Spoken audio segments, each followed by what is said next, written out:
السلام علیکم دوستانو، ستړي مسئ. قادر شاه همدي یم د عمومي لارښود یوټیوب چینل څخه. دوستانو، د ځینې ستونزو پر اساس موږ د چینل نشرات ځنډېدلي وه. پس له یو کلن ځنډ څخه راوروسته دا د ستاسې په چوپړ کې یم. دوستانو، د یو نوي کورس سره به د خیره دا ویډیو زه شروع کړم. دا کورس دوستانو د وینډوز 10 پښتو کورس دی. په دې کورس کې به موږ د وینډوز 10 پر ټولو هغه ځانګړتیاوو او هغه سهولتونو چې وینډوز 10 کې کمپنۍ جوړ کړي دي بحث کوو.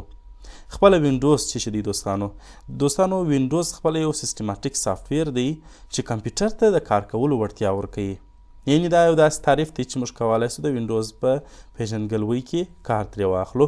خو بیا هم دومره به بیا زه لنډ ووایم دوستانو، وینډوز خپله هغه یو سافټویر دی چې هارډویر پر کار راولي. دوستانو، د هارډویر د استعمال دپاره موږ مجبوره یو چې د وینډوز څخه استفاده وکړو. اوس نو که ستاسې په یاد وي دوستانو، د وینډوز 10 در مخه موږ وینډوز 8 درلودی، دغه رنګه موږ تر هغه در مخه وینډوز 7 و او بیا ایکس پی، بیا 98. دا زاړه وینډوزونه وه چې موږ کاروله. زه راځم دوستانو په سټارټ منیو کې لیکم چې سیسټم انفارمیشن، تر څو تاسو ته دغه د وینډوز 10 په باره کې څه ناڅه نور معلومات هم درکم. خپله وینډوز 10 یا وینډوز اپریټینګ سیسټم دی. اپریټینګ سیسټم دوستانو هارډویر پر کار راولي، د کمپیوټر پرزجات پر کار راولي. که چیرې په کمپیوټر کې اپریټینګ سیسټم نه وي نو موږ نسو کولی چې دغه د هارډویر څخه کار واخلو. تاسې اوس وګورئ د دغه وینډوز چې ما انسټال کړی دی، د دې نوم دی مایکروسافټ وینډوز 10 انټرپرایز. دا د دغه وینډوز نوم دی. د دې وینډوز ورژن چې دی دوستانو هغه 10.0.363 او دغه رنګه بیلډ یې 18.363 دی. دوستانو، د ورژن په باره کې به زه دغونه فقط درته ووایم. که چیرې مثلا د خبرې موږ وګورو په موبایلونو کې، په سمارټ موبایلونو کې چې هغه سمسنګ دی یا آیفون دی، ورژنونه اپډیټیږي دوستانو. هغه خاص د ځینو مشکلاتو پر اساس.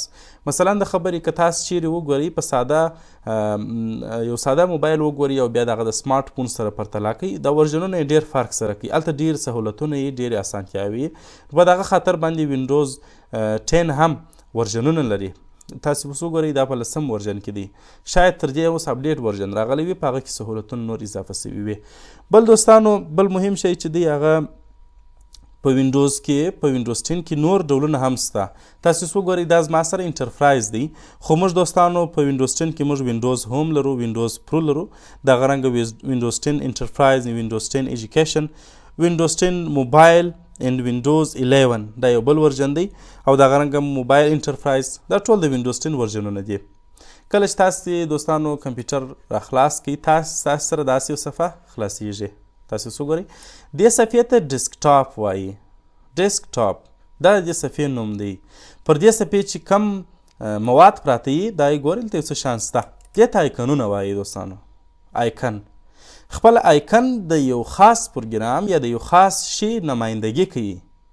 تاسو اوس وګورئ که زه چیرې مثلا د خبرې غواړم چې کمپیوټر ته ولاړ سم او هارډویر ته ولاړ سم، نو زه د دغه آیکن د لارې تللی سم. دلته یې نوم هم د آیکن شته او د دغه آیکن یو ځانګړې علامه هم شته. ګورئ د کمپیوټر علامه ده. نو زه دا کلیک کوم، بیا دا دی ګورئ ما هارډویر ته دی راولي. د کمپیوټر هارډ ډیسک ماته دی ښیي. ګورئ دا پر 2 برخو د هارډ ډیسک ویشل سوی دی. نو زه راځم، دا زموږ سره څه شي دی؟ دا زموږ سره آیکنونه دي. پر ډیسکټاپ یو بل شی د لاسرسي وړ دی دوستانو، هغه ډراپ اینډ ډراګ دی. ډراپ اینډ ډراګ دې ته وایي. تاسو اوس وګورئ دا فایل دی، مثلا دغه یو MP3 ده. دا زه راوړم، دورې دلته یې ګورئ، دلته لوړې یږدم، ګورئ، یا مثلا دلته یږدم یا دلته یږدم. دا زه چې د موس په چپه کلیک نیسم او کشوم یې، دا ته ډراګ وایي. او که چیرې زه مثلا دلته ایږدم، دې ته بیا ډراپ وایي، یعنې راپورته کول او بیا یو ځای ایښول. دا ډراپ اینډ ډراګ دی دوستانو. بل د هر آیکن چې موږ تاسو وینو دا خپل ځان ته ټول ټیپس لري. ټول ټیپس څه شي دي؟ تاسو وګورئ زه راځم مثلا د خبرې زه غواړم چې ریسایکل بین معلوم کړم چې د دې وظیفه څه شي ده. نو که زه چیرې یوازې د ده نامه ته وګورم، داسې ډېر شاید زه پوه نه سم. که چیرې علامې ته وګورم بیا به م یو څه پوه سم، خو داسې نه پوهېږم چې په دې کې څه شي دي، په دې ریسایکل بین کې د دې اصلي وظیفه څه شي ده. نو که چیرې تاسې د ماوس کرسر ورته ونیسئ، دی تا ته وایي contains the files and folders that you have deleted. ګورئ دا وایي هغه یو آیکن دی چې په هغه کې هغه فایلونه یا فولډرونه دي چې موږ ډیلیټ کړي دي. ګورئ دا موږ ته هغه د وظیفه هم ښیي. دا خپله چې شو دوستانو دا ټول ټیپس شو. بل د ډیسکټاپ راتیر سو، دلته دا دی ګورئ داسې یو تور لیکه وینئ یا یو تور لاین وینئ، دې ته ټاسک بار وایي دوستانو. د دې ټاسک بار د چپې خوا څخه اول سټارټ دی یا هم سټارټ بټن یا هم سټارټ منیو، مختلف نومان موږ تاسې ورته کارولی سو. زه راځم دا سټارټ منیو داسې کلیک کوم. کلیک چې د دوستانو د موس چپه کلیک، د چپه کلیک د موس ته موږ څه شي کوو؟ کلیک کوو. دا خاص د کمانډ دپاره کارول کیږي. نو زه راځم ګورئ دا سټارټ منیو ده، په دې کې هغه انسټال سوي پروګرامونه چې ما انسټال کړي دي هغه هم شته، د وینډوز اړوند سیټینګونه هم شته چې موږ تاسو په مخ ته کار پر کوو، او دغه رنګه په نږدې وخت کې چې ما کوم پروګرامونه کار کړي دي هغه هم شته، او دغه رنګه دلته کم د وینډوز 10 کم فیچرز یا سهولتونه هم شتون لري.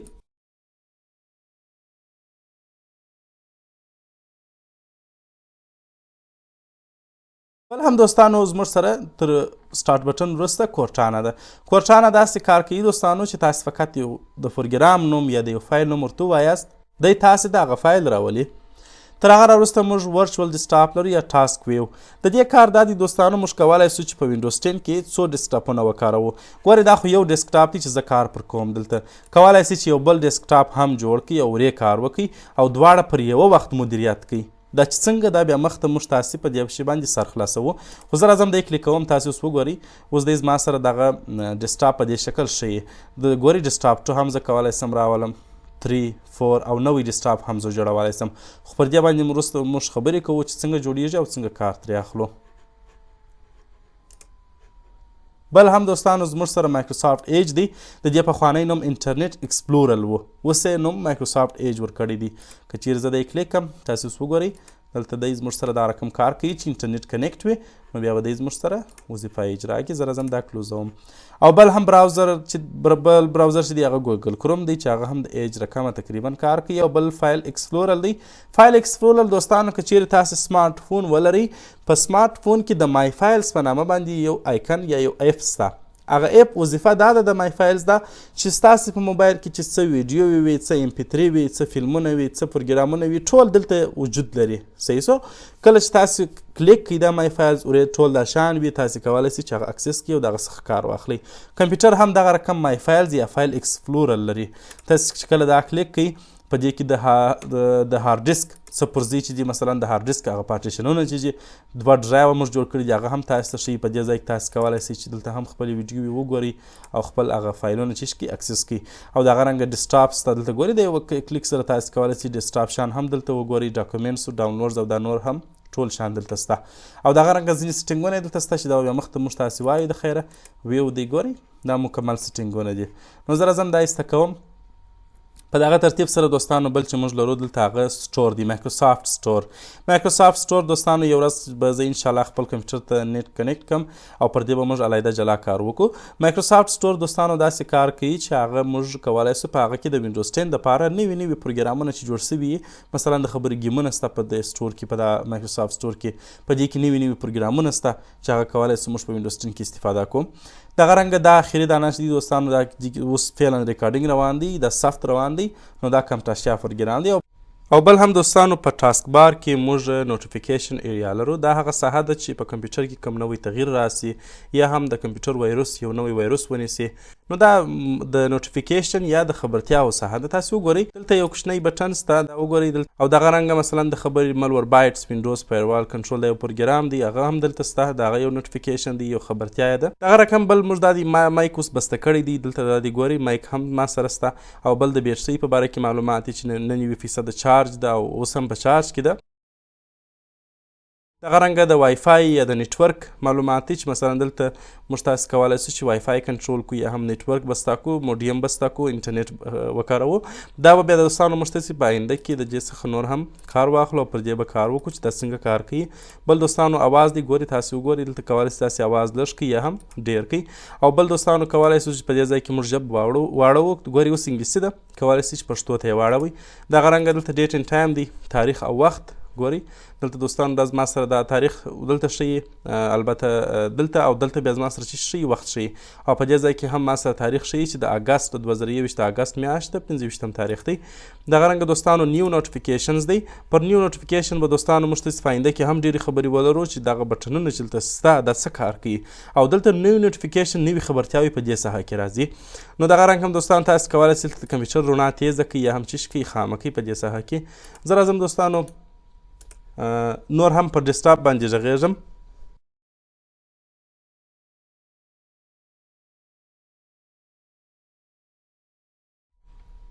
دوستانو کله چې تاسې په ماوس کې راسته کلیک کوئ نو تاسو ته داسې یو منیو خلاصیږي دې ته پاپ اپ منیو وایي یا هم مثلا پاپ اپ لیست. دا دوستانو هغه منیو ده د ډیسکټاپ اړوند ده چې موږ کولی سو دلته د ډیسکټاپ ځینې کارونه وکړو او دغه رنګه په کمپیوټر کې هم ځینې کارونه دلته چیش کو منیج کو یا مدیریت کو. تاسو اوس وګورئ دوستانو دلته د ویو په نامه یو کمانډ شته، د سورت بای په نامه کمانډ شته، ریفریش پیسټ شارټ کټ پر دې به اوس موږ تاسې کار وکړو. دوستانو اول کمانډ چی دی؟ کمانډ دوستانو د یو ځانګړي دندې د اجرا لپاره کارول کیږي یا د کارولو لپاره چې مثلا موږ غواړو یو ځانګړی کار ترسره کړو نو موږ کولی سو د کمانډ څخه استفاده وکړو. اوس نو کمانډونه چې دوستانو هغه پر دوه ډوله دي، یو ټیکسټ موډ دی بل ګرافیک موډ دی. تاسو اوس وګورئ دا ټیکسټ موډ کمانډونه دي، ګورئ یوازې خطونه دي دلته لیکلي دي، ویو سورت بای دا یوازې خطونه دي. او دغه بیا دوستانو تاسې وګورئ دلته انویډیا کنټرول پینل دا ګرافیک موډ کمانډ دی. تاسو اوس وګورئ دلته دی ګرافیک هم لري، یعنې مثلا یو نښه هم لري. که چیرې تاسې دا کلیک کوئ نو بیا دی چیرې ځي انویډیا کنټرول پینل ته ځي. نو دا دوستانو دا ګرافیک موډ کمانډ سو او دا ساده کمانډ سو. او بل دوستانو کمانډونه بیا کلاسیفیکیشنز چې دی طبقه بندي بل ډول هم ده چې هغه دوستانو یو مین کمانډ دی بل سب کمانډز دی. تاسو اوس وګورئ دا مین کمانډ دی، ویو چې دی دا مین کمانډ دی او په دې کې بیا سب کمانډونه نور سته، یعنی په دې ځای کې فقط نوم سته او دلته بیا نور وظیفې دلته سته. نو زه راځم اول ویو دی دوستانو. په ویو کې موږ لرو لارج آیکن، میډیم او سمال. دا د څه دپاره کارول کیږي؟ په ډیسکټاپ چې دا کم آیکنونه پراته دي زه غواړم چې دا چې کم غټ کم. تاسو اوس وګورئ لارج آیکن کلیک کړئ دا به زموږ سره غټ سي. او یا هم زه ورته وایم چې دا زما سره میډیم میانه که، ګورئ بیا به دی میانه کیږي. او یا هم زه ورته وایم چې دا زما سره سمال که، ګورئ ډېر کوچني کیږي دا بیا وروسته. نو زه ورته وایم چې اوس دپاره چې شي میډیم. بل دوستانو موږ دلته لرو اوټو ارینج آیکنز. اوټو ارینج آیکن څه کار کوي دوستانو؟ که چیرې دا آیکنان زه داسې سره کښېږدم، ګورئ تیرو بیر سول دا پر ډیسکټاپ باندې. دا نو کې داسې بدخوان هم کوي او اصول هم دا نه ایجابوي چې ټول دې داسې ګډوډي. نو د هغه دپاره موږ راځو راسته کلیک لګوو په موس کې، راځو ویو ته او په دې ځای کې راځو اوټو ارینج آیکن. دا خپل یو کمانډ دی، ته یو امر پر کوې چې ماته د آیکنونو چې که په اتومات شکل سره ارینج که یا منظم که. نو زه راځم د کلیک کوم. تاسو اوس وګورئ مکمل شکل اتومات شکل باندې د آیکنونو زموږ سره چې سول منظم سوله. او یا هم راځم زه ورته وایم چې الاین آیکنز ټو ګریډ.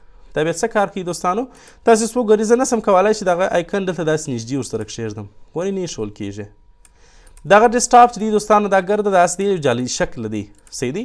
دلته خو اوس موږ جعلي نه وینو خو دی په سیسټم په ځان کې داسې جوړ دی چې جعلي دی، یعنې خانې دی او دا هر آیکن په خپله خانه کې پروت دی.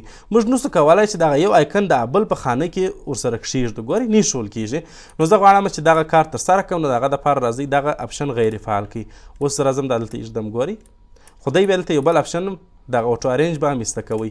دی چې مو ایسته کوئ او تاسو اوس وګورئ، ګورئ ډېر نږدې ایښولی سو. دا یو آیکن مو ګر سره د بل پر سر باندې ور کښېښوئ، د بل په خانه کې مو کښېښوئ، صحیح سو. نو دا د ډیسکټاپ د ګریډ مثال و، صحیح دی. کوم چیرې په دې باندې سر نه وي خلاصوئ، زه راځم اکسل خلاصوم.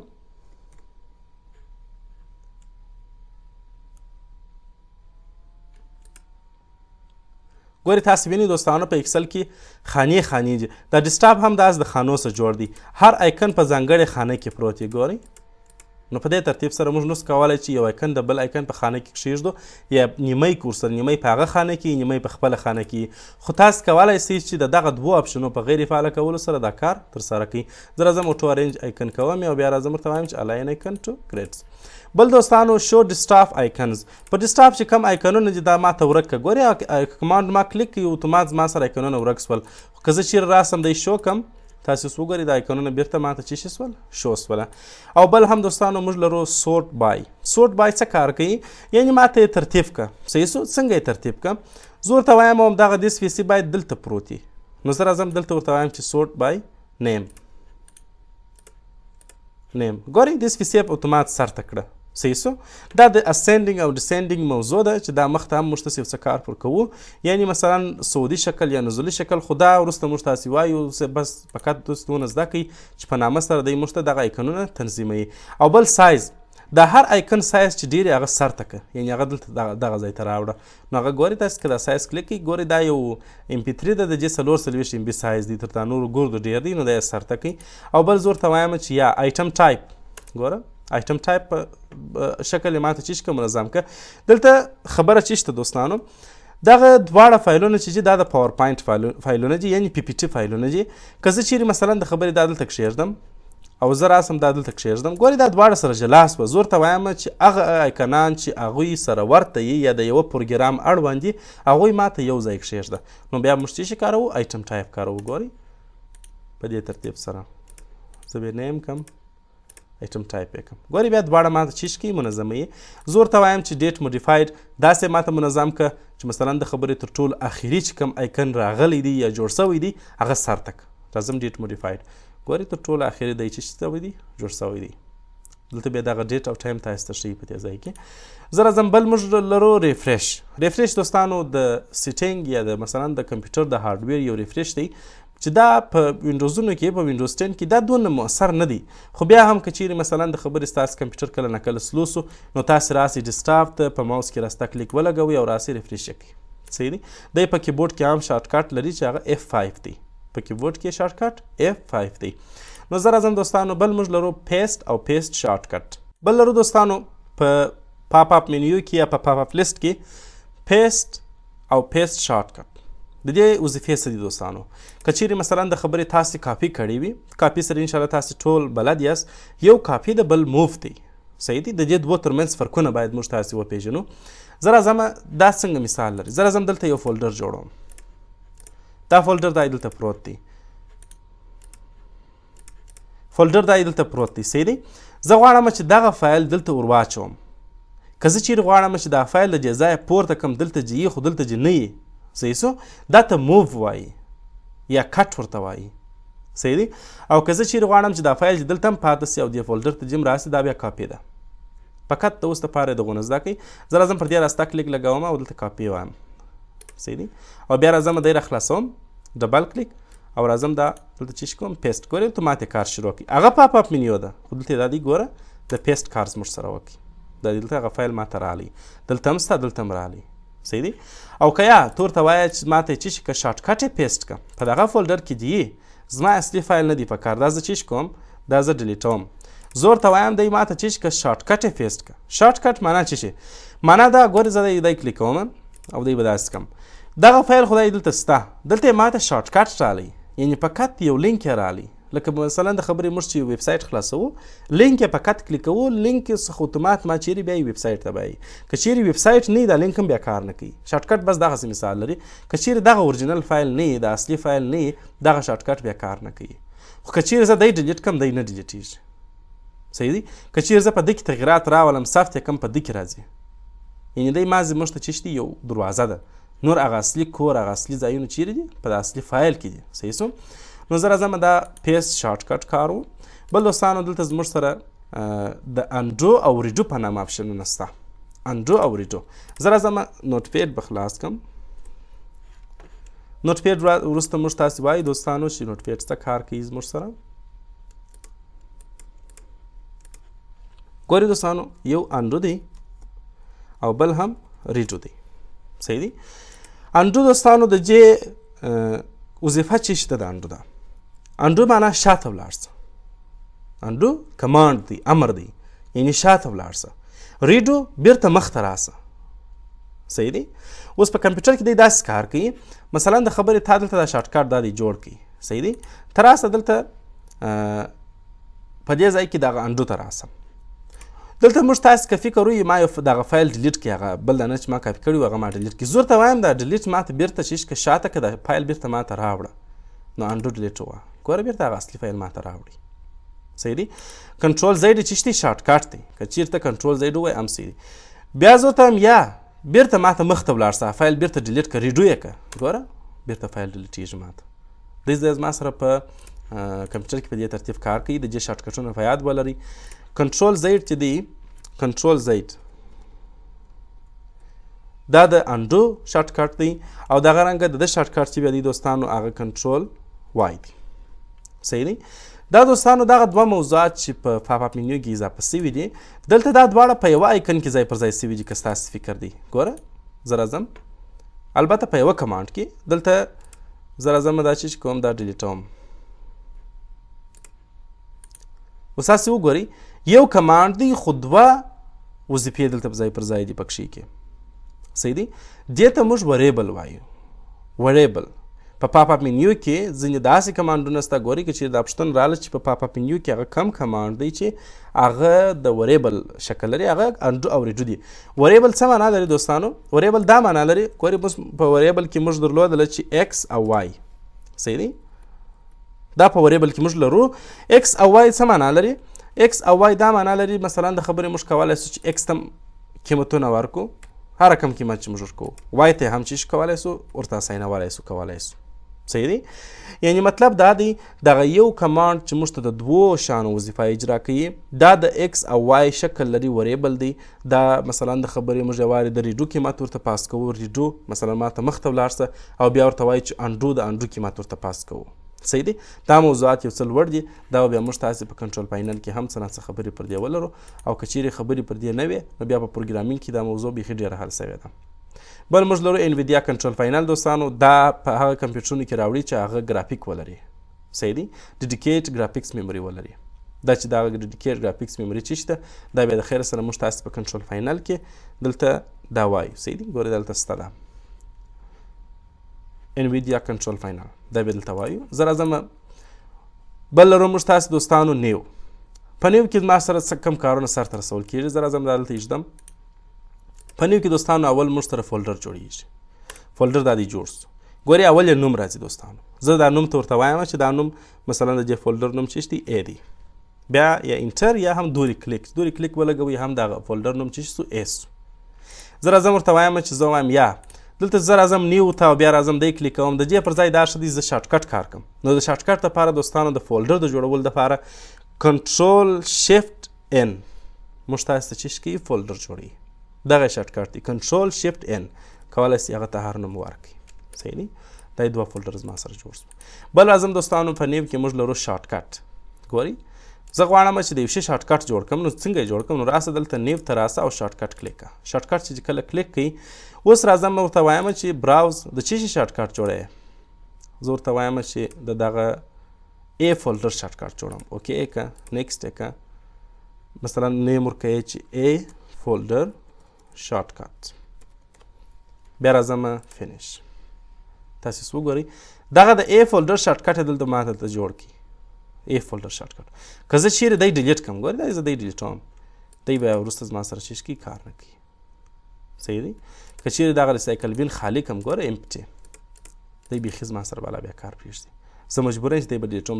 ګوره دی وایي ډو یو وانټ ټو ډیلیټ دیس شارټکټ. صحیح دی. او بل دی تا ته وایي د آیټم ا that this shortcut refers to has been changed or moved so this shortcut will no longer work properly. صحیح دی.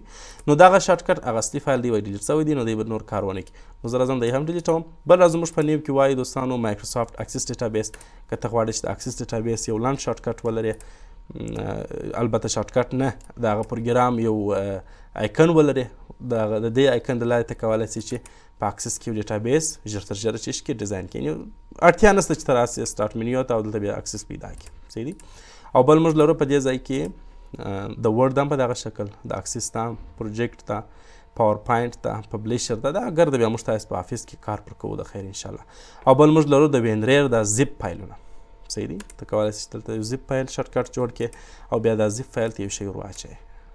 ګورئ اوس په دا زیپ کې دا دی دغه فولډر راغلی دا چې زیپ څنګه کار کوي دا بیا مخته موږ وایو او د زیپ وظیفه چې شي ده. بل راځو دوستانو موږ دلته لرو ریچ ټیکسټ فارماټ دی. ګورئ دا یو زه راځم دا کلیک کوم.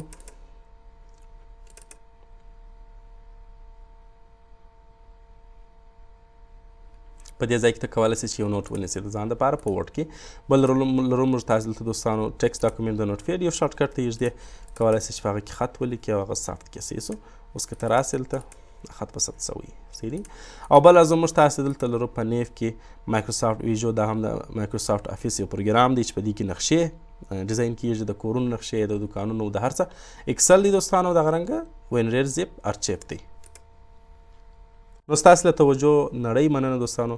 په دې هیله چې چینل سبسکرایب کړئ او تر نورو ملګرو یې ورسوئ تر څو موږ تاسې ته نور دغسې مفید کورسونه هم جوړ کړو. د لا آینده تعقیب په هیله د خدای په امان.